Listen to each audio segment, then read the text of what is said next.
الله وملائكته يصلون على النبي يا أيها الذين آمنوا صلوا عليه وسلموا تسليما اللهم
আলহামদুলিল্লাহ সমস্ত প্রশংসা সে মহান আল্লাহর কাছে যিনি আমাদেরকে পবিত্র জুমাবারে জুমার নামাজ জুমার সালাত আদায় করার জন্য উপস্থিত করিয়াছেন সে মহান আল্লাহর কাছে আমরা শুকরিয়া আদায় করি সবাই আলহামদুলিল্লাহ লক্ষ কোটি দুরূহ সালাম মানবতার শ্রেষ্ঠ বন্ধু বিশ্বনেতা যে নবীর প্রতি কোরআন অবতীর্ণ হয়েছে সেই নবীর প্রতি আমরা একবার দরুদ পেশ করি সবাই সাল্লাল্লাহু আলাইহি ওয়াসাল্লাম। তোমরা এই বাংলাদেশ আসো এক জায়গায় করো ছিটিয়ে দেবো আর বাংলাদেশ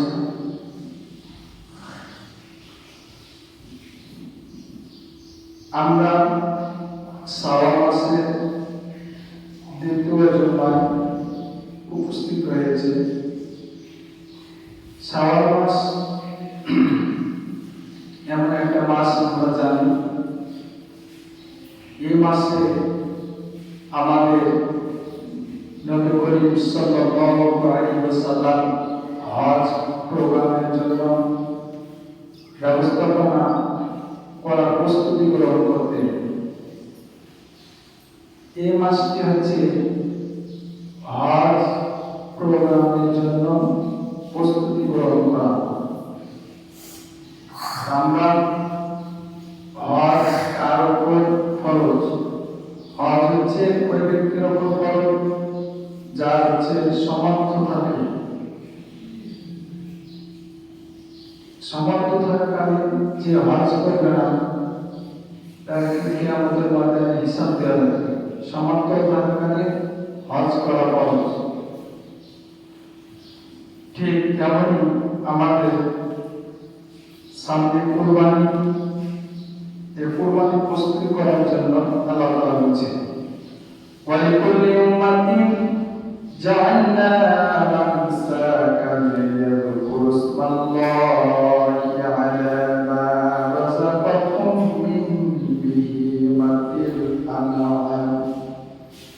প্রত্যেক উম্মতের জন্য আমি কুরবানি নির্ধারণ করেছি যাতে তারা গবাদি পশুর উপর জবাই করার সময় আল্লাহর নাম উচ্চারণ করে।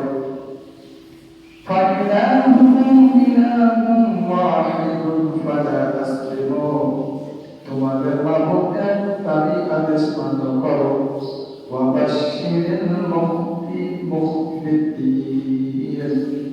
আর আপনি সুসংবাদ দিন যারা একমাত্র আল্লাহর হুকুম অমান্য করে, যারা একমাত্র আল্লাহর হুকুম মান্য করে। আল্লাহ রাসূল সাল্লাল্লাহু আলাইহি ওয়াসাল্লাম ইরশাদ করে বলেছেন ইয়া আইয়ুহান নাস, হে মানুষগণ, আলা আহাদি বাইতিন ফি পরিবারের পক্ষ থেকে প্রতি বছর কুরবানি করা ওয়াজিব।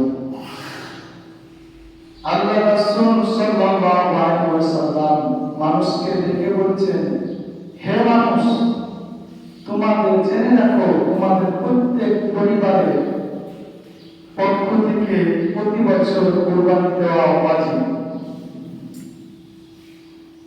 সাহাবীরা জিজ্ঞাসা করলেন, হে আল্লাহর রাসূল, কোন কোন পরিবারের উপর কুরবানি করা ফরজ ওয়াজিব আপনি একটু খুলে খুলে বলে দেন। আল্লাহ রাসূল সাল্লাল্লাহু আলাইহি ওয়াসাল্লাম ইরশাদ করে বলছেন, হাদিয়াল্লাযী ইয়াকুলুন নাসু ওয়াজিয়া, যাকে লোকেরা বলে সমর্থহীন, সম্পদের প্রত্যাখ্যান, ধনী বলে বর্ণনা করে, তাদের উপর কুরবানি করা ওয়াজিব। রাসূল সাল্লাল্লাহু আলাইহি ওয়াসাল্লামকে জিজ্ঞাসা করছেন, হে আল্লাহর রাসূল, আপনি কুরবানি করা প্রত্যেক পরিবারের পক্ষ থেকে প্রতি বছর কুরবানি করা ওয়াজিব, সে লোকগুলো কারা?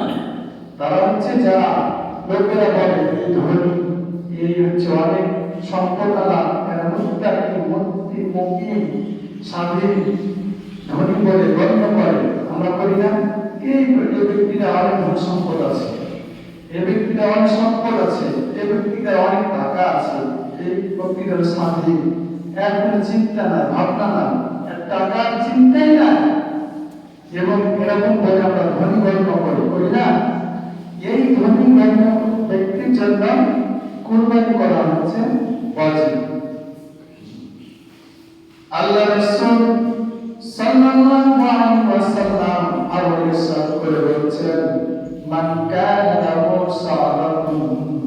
সাআতুন ফালইউযিহ, যে ব্যক্তি সামর্থ্য থাকাকালীন কুরবানি করে না, ফালা ইয়াকরাবান্না মুহাল্লানা, সে যেন আমাদের ঈদগাহ মাঠে যেন না আসে।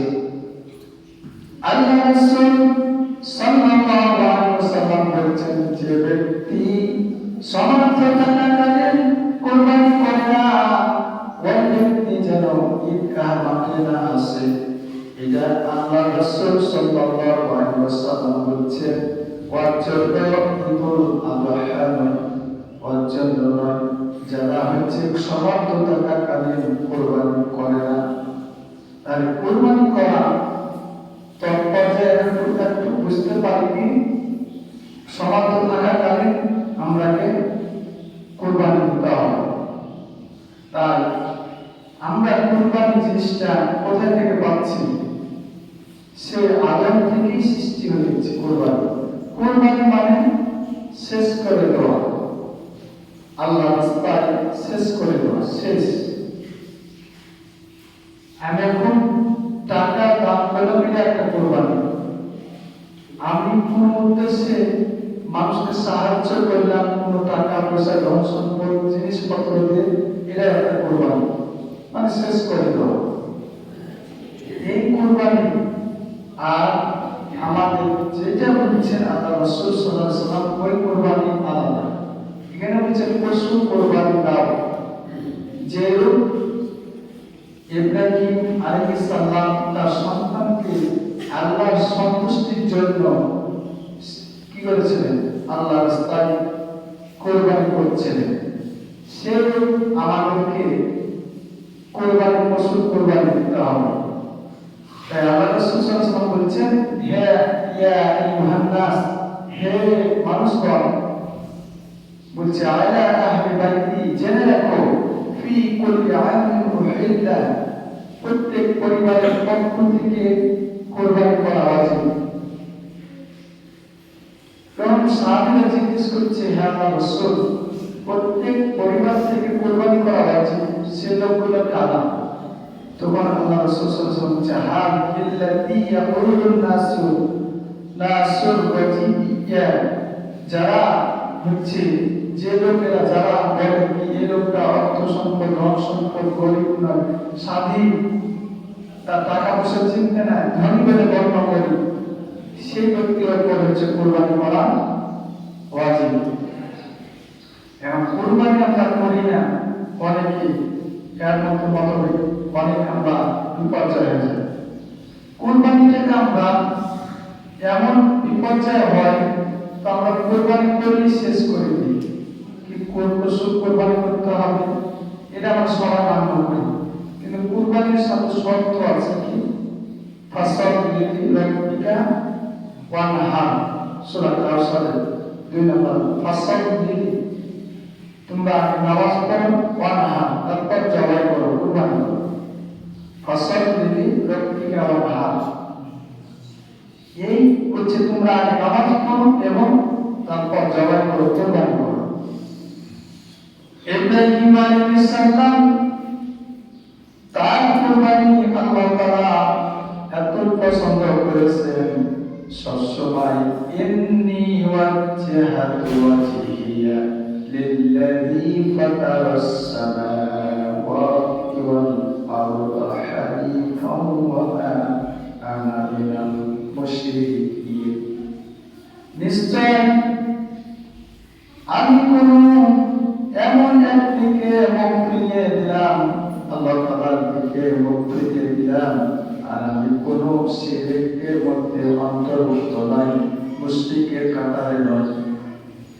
আমরা আল্লাহর রাস্তায় এমন ভাবে আমরা মুখ ফিরিয়ে দেব, আল্লাহর রাস্তায় এমন ভাবে আমরা মাথা নত করব যেন আমরা কোন শরীক কোন মুশরিকের অন্তর্ভুক্ত নই। আমরা চিন্তা ভাবনা করি আগের বাচ্চা যারা কেমন করে কোরবানি দিতাম আর কিভাবে ফল করি, আর আমরা বাস্তব জীবনে কোরআন হাদিস অনুযায়ী শোনার পরেও আমরা বলি কি এগুলো হচ্ছে নতুন বানানোর কথা। অনেকে বলে আমরা এগুলো নতুন বানানোর কথা, সে কোরবানি বলে দিতে হবে। কোরবানির কথা বলছে আল্লাহ বলছে আমার নামে বিসমিল্লাহির রহমানির রহিম বলে আল্লাহর রাস্তায় আল্লাহর নামে কোরবানি দাও। এই দোয়া করে কোরবানি দাও তখন বলা হয় আমরা কোরবানি বার্তা দ্বারা বলে আমার বন্দানে আমাকে কোরবানি দাও এবং করি আগার নাম বলি একজন নামে আরেকজন নাম কোরবানি, কিন্তু এগুলো আসলে তাই না। আসলে রাসূল সাল্লাল্লাহু আলাইহি ওয়াসাল্লাম বলেছেন তোমরা কোরবানি দেওয়ার সময় আল্লাহর নামে জবাই করো। তাই ফাইলাহুকুম ইলাহুন ওয়াহিদুন ফাআসলিমু ওয়াবাশশিরিল মুমিনিন। তোমাদের মাবুদ এক, সেই মাবুদের নামে আর হচ্ছে মিনবি হাদিল আনআম আলা ফামান সাকানা লিযকুরুল্লাহ আলা রাযাকুম বিহি। আল্লাহর নামে গবাদি পশুগুলোকে তোমরা কুরবানি দাও, জবাই করো। আমরা সবসময় আল্লাহর সন্তুষ্টির জন্য কুরবানি করব এবং আল্লাহর নবী করিম সাল্লাল্লাহু আলাইহি ওয়াসাল্লাম প্রতি বছর কুরবানি দিত দুইটা করে। একটি কুরবানি দিত তার পরিবার পরিজনের জন্য, আর দ্বিতীয়টি কুরবানি দিত তার উম্মতের জন্য। সেই উম্মত হচ্ছে আমরাই। আর এই উম্মতকে আল্লাহ রাসূল সাল্লাল্লাহু আলাইহি ওয়াসাল্লাম ঘোষণা করছেন ইয়া আইয়ুহান নাস, হে লোক সকল, হে মানুষ, তোমরা তোমাদের মধ্যে যারা সমর্থহীন, যারা সমর্থ বলে গণ্য করে তাদের উপর কুরবানি করা ওয়াজিব। আর বলছেন যারা কুরবানি দিবে না সমর্থ থাকাকালীন তারা যেন আমার এই ঈদগাহে ঈদুল আযহা ঈদগাহে যেন না আসে। তারা হচ্ছে ওই ব্যক্তি যারা সমর্থকারী, যারা কুরবানি করবে না। এই কুরবানি পর্যায়ে অনেক দিন এমন দিন হজ করতে গেলে এই কুরবানি করা ফরজ। প্রত্যেক হাজিরাকে ওখানে ইসলামে টাকা দিয়ে কুরবানি কেনার পর কুরবানি করতে হয়। এটা ওয়াজিব নয়, এটা হচ্ছে অবশ্যই ফরজ। ইব্রাহিম আলাইহিস সালামের প্রত্যেকটা হজের মধ্যে ফরজ করে দেওয়া হয়েছে, যেমন মা হাজার 60 বার দৌড়াদৌড়ি করেছেন। এই দৌড়াদৌড়িটা করা হচ্ছে প্রত্যেক হাজিরা অবশ্যই ফরজ কাজ করা লাগবে। প্রত্যেক হাজিরাকে হজ করতে যে কোরবানি করা লাগবে, আপনি ওই জায়গায় সব বিধান আইন করার জন্য মান্য করেন, টাকা পয়সা খরচ করেন, কিন্তু বাড়িতে কোরবানি আমার জন্য, আপনার জন্য, সবার জন্য আল্লাহ রাসূল সাল্লাল্লাহু আলাইহি ওয়াসাল্লাম ওয়াজিব করেছেন। আর আমরা এমন হতে পারা কোরবানি করার সময় চিন্তা ভাবনা করি কোরবানি দিলে আমার টাকা পয়সা অর্থ সম্পদ শেষ হয়ে যাবে, কিন্তু আল্লাহ তাআলা বলেছেন ওয়ালিকুল্লি উম্মাতিন জাআলনা মানসাকান লিয়াদকুরুল্লাহ, প্রত্যেক উম্মতের জন্য আমি কুরবানি নির্ধারণ করে রেখেছি। কেমন নির্ধারণ? প্রত্যেক মানুষকে আল্লাহ তাআলা অর্থ সম্পদ, ধন, টাকা পয়সা এবং গবাদি পশু দেন। এর কারণ রাযাকনাহুম মা রাযাকাকুম মিন বিআদিল আনআম, আল্লাহ তাআলা রিজিক দেন, সম্পদ দেন, ধন সম্পদ দেন, আর আমরা এই ধন সম্পদ থেকে আমরা কি করি? ওই রাসূলের কাম ধরে টেনে মারতো, দৌড়া দিচ্ছে, ডিগবাজি মারছে। তাই আমরা কোরবানি এমন ভাবে দিব যেন আল্লাহর সন্তুষ্টির জন্য হয়। যে লোক ইব্রাহিম আলাইহিস সালাম কোরবানি দিয়েছেন, আর আল্লাহ তাআলা এমন ভাবে একটি আয়াত নাযিল করে সংক্ষিপ্তভাবে সাক্ষ্য দিয়ে প্রদান করে ফেলে দিয়েছেন, কুল ইন্নাস সালাতি ওয়া নুসুকি ওয়া মাহইয়ায়া ওয়া মামাতি লিল্লাহি রাব্বিল আলামিন। আমার নামাজ, আমার কুরবানি, আমার জীবন, আমার মরণ সমস্ত আল্লাহ রাব্বুল আলামিনের সন্তুষ্টির জন্য। তাই আমার কুরবানি, আমার নামাজ, আমার মরণ, আমার সবকিছু আল্লাহর সন্তুষ্টির জন্য ব্যয় করা হবে। আমরা সবসময় চিন্তা ভাবনা করব কুরবানির সময় আল্লাহর সন্তুষ্টির জন্য নিয়ত করব, আর এই নিয়তে সব মনোবল হচ্ছে নিয়তটা সঠিক রাখা লাগবে। আমি নিয়ত যদি সঠিক না রাখি, আমার নিয়তের মধ্যে যদি গন্ডগোল হয়, আমার সবকিছুর মধ্যে যদি গন্ডগোল হয়, তাহলে আমার ঈমান, আমার আমলগুলো গন্ডগোল হয়ে যাবে। নিয়তের মধ্যে সঠিক রাখতে হবে। ঈমানের একটাই দাবি আল্লাহর সন্তুষ্টির জন্য, কিন্তু ইব্রাহিম আলাইহিস সালাম প্রত্যেকটা কর্ম, প্রত্যেকটা কাজ, প্রত্যেকটা ইবাদত আল্লাহর সন্তুষ্টির জন্য। তাই আল্লাহ তাআলা এই আয়াতটা সংক্ষিপ্তভাবে নাযিল করে একদম সাক্ষ্য করে কোরআনের মধ্যে বর্ণিত করে রেখে দিয়েছেন। আমার নামাজ, আমার কুরবানি, আমার জীবন, আমার মরণ সমস্ত সেই মহান রব্বুল আলামিনের সন্তুষ্টির জন্য। আমাদেরকেও ঠিক এরকম ভাবে আমাদেরকে নিয়ে আমাদের চিন্তা ভাবনা করতে হবে। কারণ কুরবানি সম্পর্কে অনেক কথা আছে, কিন্তু আমরা সবই জানি কুরবানি কি। কুরবানি কি আমরা সব জানি না? মুসলমানেরা শুনতে কুরবানির সম্পর্কে জানি। তাই আমরা প্রত্যেক বছর আমরা কুরবানি নিয়ত করব। সবাই ইনশাআল্লাহ। আমি একটি কথা বলে থাকি, কুরবানি আমাদের অনেক জানে বলে কুরবানি এরকম লাগবে, এরকম লাগবে, 7 ভাগে দিতে হবে, 10 ভাগে দিতে হবে। এখন তো এগুলো বলতে হবে, কারণ আপনারা এখন থেকে কুরবানির জন্য প্রস্তুত হবে না। তাই কুরবানি আমাদেরকে যদি দিতে হয়, তাহলে আমাদের যদি ছাগল দিই, তাহলে বলে কি 1 বছর দাঁত না দেখতে কুরবানি দেওয়া হয় না। এটা কি আসলে সঠিক কথা নাকি? কুরবানি না দেখতে দেওয়া হয় না ছাগল, আসলে কুরবানি না দেখতে দেওয়া হয়, কিন্তু 1 বছর পূর্ণ হলেই হয়ে যায়। আবার দেখা যায় কি 6 মাসের ছাগল 1 বছরের ছাগলের সাথে ঘোরাফেরা করলে দেখা যায় কি একই রকম, তাই না? বলেন। আল্লাহ রাসূল সাল্লাল্লাহু আলাইহি ওয়াসাল্লাম মা আয়েশা এর বর্ণিত হচ্ছেন, আমার নবী রাসূলুল্লাহ সাল্লাল্লাহু আলাইহি ওয়াসাল্লাম দুইটা দুম্বা দুইটা ভেড়া ধরে আনলো, কেমন হৃষ্টপুষ্ট, তার মধ্যে কোনো খুঁত নাই, নিখুঁত, কান কাটা নয়, কানা নয়, সিং ভাঙা নয়, লেজ কাটা নয়, পা ল্যাংড়া নয়, হৃষ্টপুষ্ট দেখে দুইটি কুরবানি দেশে জবাই করলো। এই কথাটাই বলিত আর কিছু নেই, কি 1 বছরে, কি 10 বছর, কি 20 বছর, এই নাই, হৃষ্টপুষ্ট কুরবানি দেওয়ার জন্য দিয়েছিল। এখন হৃষ্টপুষ্ট হতে আমাদের কোরবানির মনে ধারণা করে সবকিছু আরে বাবা ধারণ করে 1 বছর হলে সে পূর্ণতা একটা জ্ঞান অর্জন লাভ করে, পূর্ণতা একটা হৃষ্টপুষ্ট হয়।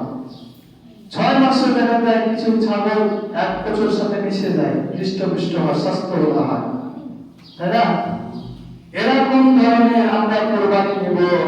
আর কোরবানির মধ্যে কোনো খুঁত থাকা যাবে না, কান কাটা, চোখ কাটা, ল্যাংড়া, একদম অসুখে চাইবে, এইসব কোরবানি কি হবে না। কারণ এখানে হাদিসে আমরা পাই আয়েশা রাদিয়াল্লাহু তাআলা থেকে বর্ণিত কোরবানি রাসূলুল্লাহ সাল্লাল্লাহু আলাইহি ওয়াসাল্লামকে দেখলাম জবাই করতে, যেমন কোরবানি দুইটা দুম্বা ভেড়া ধরে আসার পর দেখা যায় হৃষ্টপুষ্ট, দেখতে এত সুন্দর, তিনটা কোরবানি করলেন। তাহলে আমরা হৃষ্টপুষ্ট দেখে সুন্দরভাবে কোরবানি দিতে হবে, দেখতে সুন্দর হয়, তার মধ্যে মায়া মহব্বত দিল পত্র থাকে। আমরা কোরবানি আল্লাহ রাসূল সাল্লাল্লাহু আলাইহি ওয়াসাল্লাম কোরবানি ছাগলের প্রতি এমন মহব্বত, এমন ভালোবাসা, এমন দয়া দেখাতে হবে যেন আন্তরিকতা নিজের মধ্যে এমন আন্তরিকতা হয় যেন কোরবানি দেওয়ার সময় কষ্ট মনের মধ্যে আশা বেদনা আসে। আমরা কোরবানি কে এমন ভাবে আচরণ করে কোরবানি দেওয়ার সময়, আচরণ খারাপ করি কোরবানি দেওয়ার সময়, এই ধর্ম ছাত্র ধার লোক কিনা কিছু না, এগুলো সব বস্তু গ্রহণ করে, এগুলো অনেক কথা। তা আমরা কোরবানি দিব ছাগল এবং ভেড়া, হৃষ্টপুষ্ট দেখে, সুন্দর দেখে, দেখতে সুন্দর মুখ,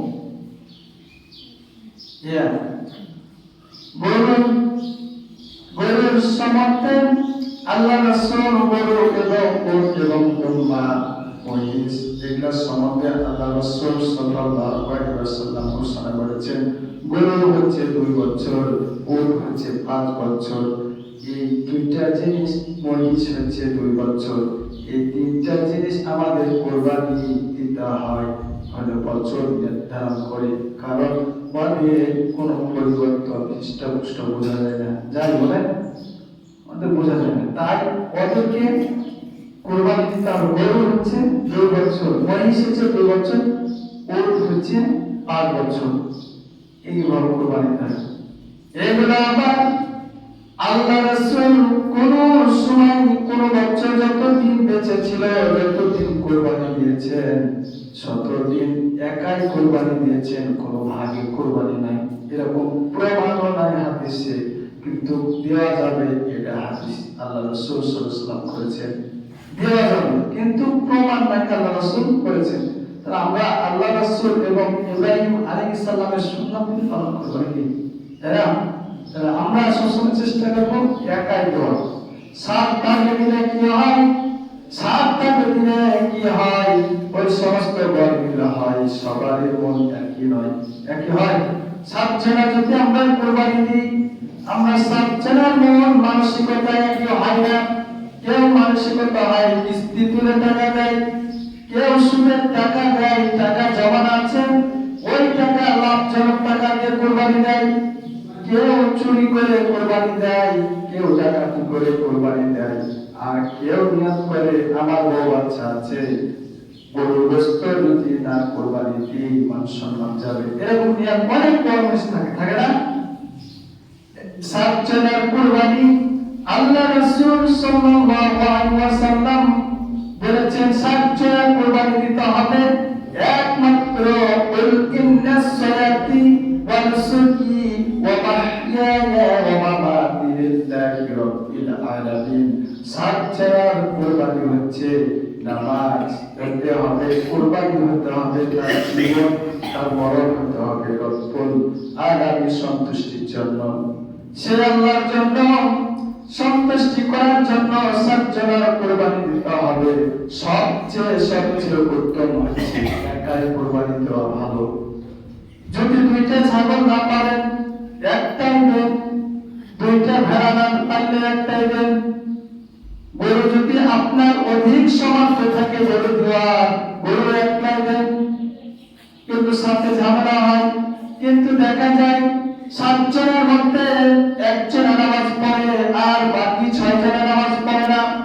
কিন্তু আল্লাহ তাআলা শর্ত দিয়েছে ফাসাল্লি লিরাব্বিকা ওয়ানহার, নামাজ পড়ো তারপর কুরবানি দাও। আল্লাহ রাসূল সাল্লাল্লাহু আলাইহি ওয়াসাল্লামের ইরশাদ করার সময় বলে দিয়েছেন, আমার ইব্রাহিম খলিল কুরবানি এমন কুরবানি দিয়েছেন, কুল ইন্না সালাতি, তার আগে নামাজ ছিল, ওয়া নুসুকি, তারপর কুরবানি দিয়েছেন, ও মাহইয়া ওয়া মামাতি লিল্লাহ, আমার জীবন, আমার মরণ, আমার টাকা পয়সা, ধন সম্পদ সমস্ত হচ্ছে আল্লাহ রাব্বুল আলামিনের সন্তুষ্টির জন্য। এরকম মানসিকতা থাকা লাগবে, না হয় আপনার কুরবানি বরবাদ, আপনার নিয়াত আমল নেক আমল সবকিছু বরবাদ। তাই আমরা সবসময় চিন্তা ভাবনা করব, কুরবানি দিব তার আগে নামাজ সঠিক করা লাগবে। আপনার নামাজ নাই, আপনার কুরবানি বেফার যায়।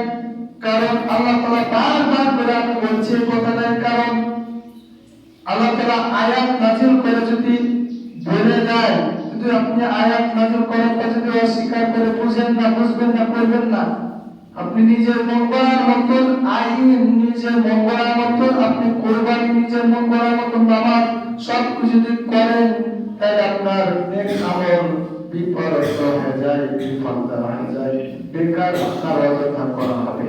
কারণ আল্লাহ রাসূল সাল্লাল্লাহু আলাইহি ওয়াসাল্লাম বলেছেন, তোমরা নামাজ পড়ো আর ইব্রাহিম আলাইহিস সালামের সন্তুষ্টি এবং সুন্নাত আদায় করো। সেই সুন্নাত হচ্ছে আল্লাহর সন্তুষ্টির জন্য জবাই করো, পশু পাখি কুরবানি দাও। আমরা কুরবানি দিব এমন ভাবে সেই আমাদের নবী করিম সাল্লাল্লাহু আলাইহি ওয়াসাল্লামের আরো নবী আছেন, সবাই কি করেছেন? আল্লাহর সন্তুষ্টির জন্য কুরবানি করেছেন। তাই আমরা কুরবানি সম্পর্কে অনেক জ্ঞান আমরা জানি। আমরা নামাজ পড়ি। আল্লাহ রাসূল সাল্লাল্লাহু আলাইহি ওয়াসাল্লাম বলেছেন, প্রত্যেক নেক আমলের চাবিকাঠি হলো নামাজ।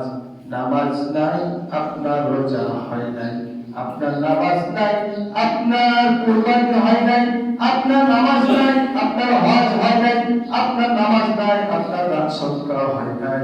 কারণ নামাজ আগে আপনি ফরজ তরফ করেছেন, কুফরি করেছেন। ফরজ কুফরি যারা করে তারা হচ্ছে সব নেক আমল, যেরকম আগুনে একটা পাথর লোহাকে পুড়িয়ে ছাই করে দিতে পারে, সেই কুফরি হচ্ছে রোগ, এর চেয়ে কঠিন ভয়াবহ। কুফরি এমন একটা রোগ, ক্যান্সার হচ্ছে অধিক। ক্যান্সার রোগ কেমন আমরা জানি, এক জায়গায় ক্যান্সার ধরলে সমস্ত দেহ বরবাদ করে দেয়। কুফরি এমন একটা মুসলমানদের রোগ, যে আয়াতকে অস্বীকার করে, যে কোরআনকে অস্বীকার করে, সে হচ্ছে কুফরি। আর আমরা কিভাবে কুফরি করে ফেলে বুঝতে পারি না। আজ যদি বলি ওয়াকিমুস সালাত, প্রত্যেক মুসলমানদের উপর নামাজ ফরজ, নামাজ আদায় করতে হবে। আর নামাজ আদায় করার পর, মাথায় শোনার পর, কানে শোনার পর, বিধা দেওয়ার পর বাইরে যে আবার সাধারণ হিন্দু মুসলিম খ্রিস্টানের মতন চলাফেরা করি, এটাই হচ্ছে কুফরি। কারণ আপনার পরে নামাজ ফরজ, নামাজ পড়েন না, তাহলে আপনি কুফরি করেন। আল্লাহর হুকুম নামাজ, আল্লাহর হুকুম রোজা, আল্লাহর হুকুম সমাপ্ত থাকলে হজ করো, আল্লাহর হুকুম সমাপ্ত থাকলে কুরবানি দাও, আল্লাহর হুকুম সমাপ্ত থাকলে আপনি দান খয়রাত করো। এই যে হুকুম অমান্য করাটা হচ্ছে কুফরি। আর এই কুফরি রোগ যেভাবে ঢুকে যায় তখন আস্তে আস্তে নেক আমল সব পচে পুড়ে ছাই হয়ে যায়। আপনার কিয়ামতের ময়দানে হাই হাই করে তাকাবেন, আমি এত দুনিয়ায় কুরবানি করেছি, দান করেছি, সদকা করেছি, নামাজ পড়েছি, সব কিছু করেছি, আমার মধ্যে 1/4 পরিমাণ কুফরি থাকার কারণে আমার নেক আমল আগুনের মতো পচে ছাই হয়ে শেষ হয়ে যাচ্ছে। দেখতে পাবেন দুনিয়াতে থেকে মৃত্যুর পর দেখতে পাবেন সব করলেন, করার পর আপনি দেখছেন আপনার মধ্যে কুফরি ঢুকে আছে। প্রত্যেকটা কোরআনের কথা, আয়াতের কথা আপনাকে মান্য করতে হবে। ফরজ বিধান অমান্য করাটাই কুফরি। আমরা বুঝি ক্যান্সার রোগ হতে হয় নাই, ঠিক তেমনি আমাদের মধ্যে কুফরি প্রবেশ করে ফেলছে। কারণ আল্লাহ রাসূল সাল্লাল্লাহু আলাইহি ওয়াসাল্লাম বলেছেন, তোমরা প্রত্যেক ইমানের কালেমা পড়ার ইমানের দায়িত্ব, মুসলমানের দায়িত্ব হচ্ছে প্রথম নামাজ। প্রথম নামাজ। এখন রাসূল সাল্লাল্লাহু আলাইহি ওয়াসাল্লামকে এক সাহাবী জিজ্ঞাসা করছেন, ইয়া রাসূলুল্লাহ, এই ইহুদি খ্রিস্টান আপনার কাছে বায়াত গ্রহণ করেন, কালিমা বলল, ইমানদার হলো, মুসলমান দাবি করলো, কালিমা পড়ে এখন চলে গেল। এই যদি 12টার দিকে মারা যায়, 10টার দিকে যদি মারা যায়, তাহলে এই জান্নাতি না জাহান্নামী? রাসূল সাল্লাল্লাহু আলাইহি ওয়াসাল্লাম বললেন, ওই হচ্ছে জান্নাতি। কারণ 10টায় 9টায় ইসলাম গ্রহণ করলো আর 11টায় 10টায় মারা গেল, তার কোনো ওই সময়খানে কোনো কাজ, কোনো ফরজ আদায় ছিল না। কারণ আবার রাসূলুল্লাহ সাল্লাল্লাহু আলাইহি ওয়াসাল্লাম জিজ্ঞাসাবাদ করলেন, অনেক সাহাবীরা আছেন, বললেন তাহলে এই ব্যক্তিটা যদি জোহরের সালাতের পর মৃত্যুবরণ করেন তাহলে জান্নাতি না জাহান্নামী? রাসূলুল্লাহ সাল্লাল্লাহু আলাইহি ওয়াসাল্লাম বলছেন, এই ব্যক্তি জান্নাতি কি জাহান্নামী কোনো গ্যারান্টি নাই। কারণ তার দুপুরে জোহরের সালাত ছিল ফরজ আদায় করা। এই কথাটা এতটুকু বলার কারণ হলো নামাজ পড়েছে কিনা সে হচ্ছে নেক আমলের হিসাব আল্লাহ তাআলার কাছে কাট করাই দিবেন। যদি নামাজ পড়ে থাকে তাহলে জান্নাত। তাহলে একজন অমুসলিম ইসলাম গ্রহণ করার পর তার প্রথম দায়িত্ব হলো কি? নামাজ। নামাজ। তাহলে আমরা আমাদের ইসলাম কালেমা গ্রহণ করার পর আমরা নামাজ পড়তে হবে। এই নামাজটাকে যদি আমরা গাফিলতা করি, আমাদের মধ্যে কুফরি ঢুকেছে। এত নামাজের কথা প্রতি জুম্মায় আমি একটু করে নামাজের কথা বলি, কারণ এই মানে দায়িত্ব আপনারা আসছেন না, আমি বলি যতদিন না আসবেন ততদিন বলবো। কারণ কি আমার তোমাদের বলতে মানে কি এইভাবে বলেন কি কুফরি হয়ে যায়, মরেন কুফরি কি জিনিস বুঝতে হবে। তাহলে আপনার সব নেক আমল ধ্বংস হয়ে গেছে। নামাজ পড়েন, সবাই নামাজ পড়েন। যে ব্যক্তি নামাজ পড়ে না, রাসূল সাল্লাল্লাহু আলাইহি ওয়াসাল্লাম ইরশাদ করে বলেছেন, যে ব্যক্তি নামাজ পড়ে না তার মুসলমান দাবি করার কোনো হক নাই। সে ইমানদার বলতে পারে না, সে মুসলমান দাবি করতে পারে না। সে হচ্ছে আমার এবং আল্লাহর উপরে তার দায়িত্ব থাকে না, সে হচ্ছে নিজের দায়িত্ব।